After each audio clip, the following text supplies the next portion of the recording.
দুধকে বলা হয় সুষম খাদ্য। এক গ্লাস দুধে শরীরের জন্য উপকারী প্রতিটি খাদ্য উপাদান উপস্থিত থাকে। স্বাস্থ্যকর খাবার বলে যে সব খাবারের সঙ্গে দিব্যি দুধ খাওয়া যাবে, বিষয়টা কিন্তু মোটেও এমন নয়। এমন কিছু খাবার রয়েছে যাদের সঙ্গে দুধ খেলে হতে পারে শরীরের জন্য ক্ষতিকর। জেনে নিন এমন কিছু খাবার যা দুধের সঙ্গে মিশে হতে পারে পেট খারাপ বা বদহজমের কারণ। তাই দুধ খাওয়ার 2 ঘন্টার ভেতর এই খাবারগুলো না খাওয়াই ভালো।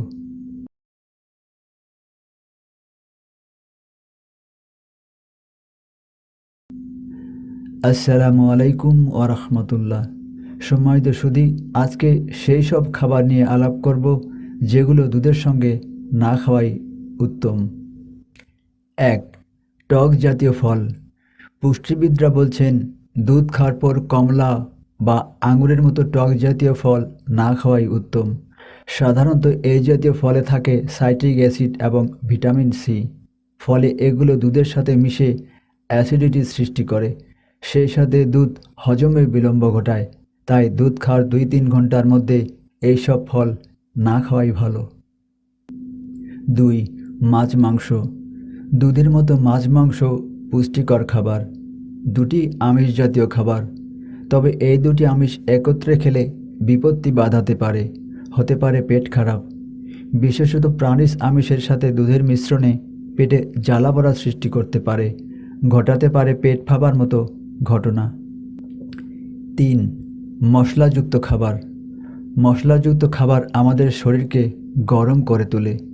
মশলাযুক্ত ভারী খাবার দুধের সাথে মিশে আমাদের অস্বস্তিতে ফেলতে পারে, ঘটাতে পারে হজমের ব্যাঘাত। 4. দই। যদিও দুধ থেকে দইয়ের সৃষ্টি, তথাপি দুধ দই একসাথে না খাওয়াই উত্তম। বিশেষ করে টক দই এবং দুধ একসাথে না খাওয়াই ভালো, এতে পেট খারাপের আশঙ্কা থেকে যায়। 5. পেঁয়াজ। দুধ খাবার পর কাঁচা পেঁয়াজ না খাওয়াই ভালো, এতে শরীর চুলকাতে পারে। 6. মূলা। শীতকালে আমরা অনেকেই মূলা বেশ পছন্দ করি, কিন্তু এই মূলাও দুধ খাবার পর না খাওয়াই ভালো। শুধু তাই নয়, দুধ খাবার 2 ঘন্টার ভেতর মূলা না খাওয়াই উত্তম, কেননা এতে আপনার পেটের পীড়া তৈরি হতে পারে।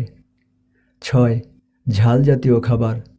ঝাল জাতীয় খাবার আমাদের পেটে অ্যাসিডিটি বাড়িয়ে দেয়, তাই এটি দুধের সাথে মিলে খাদ্যনালীতে গিয়ে পেটে জ্বালা পোড়া এমনকি ব্যথার সৃষ্টি করতে পারে। তাই দুধ খাওয়ার পরপরই ঝাল জাতীয় খাবার না খাওয়াই উত্তম। তো আজ এ পর্যন্তই। কথা হবে পরে কোনো এপিসোডে। আল্লাহ সকল অবস্থায় আমাদের সহায় হোক।